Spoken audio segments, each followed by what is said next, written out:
Mr. President, we so appreciate you giving us an hour of your time. I want to start by addressing the elephant in the room, sir. A lot of people did not think it was appropriate for you to be here today. You have pushed false claims about some of your rivals, from Nikki Haley to former President Barack Obama, saying that they were not born in the United States, which is not true. You have told 4 congresswomen of color who were American citizens to go back to where they came from. You have used words like animal and rabbit to describe black district attorneys.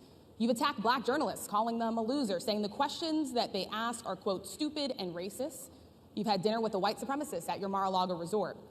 So my question, sir, now that you are asking black supporters to vote for you, why should black voters trust you after you have used language like that? Well, first of all, I don't think I've ever been asked a question so in such a horrible manner, a first question. You don't even say, hello, how are you? Are you with ABC? Because I think they're a fake news network, a terrible network. And I think it's disgraceful that I came here in good spirit. I love the black population of this country. I've done so much for the black population of this country, including employment, including opportunity zones with Senator Tim Scott of South Carolina, which is one of the greatest programs ever for black workers and black entrepreneurs.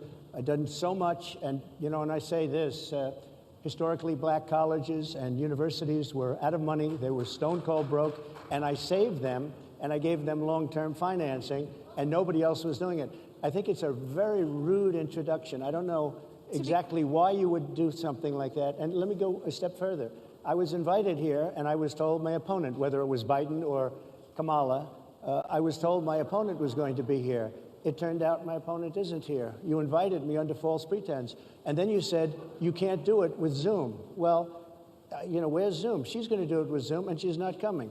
And then you were half an hour late, just so we understand. I have too much respect for you to be late. They couldn't get their equipment working, or something was wrong. Mr. President, I would love think if you it's can a answer very the question nasty on your rhetoric question. and why you I believe have that answered black the voters question. should trust you with another I 4 have been years. the best president for the black population since Abraham Lincoln. That's my answer. Better than President Johnson, who signed the Voting Rights And Act? for you to start off a question and answer period, especially when you're 35 minutes late because you couldn't get your equipment to work, in such a hostile manner, I think it's a disgrace. Let me just ask a follow-up, sir, and then we'll move on to other questions here.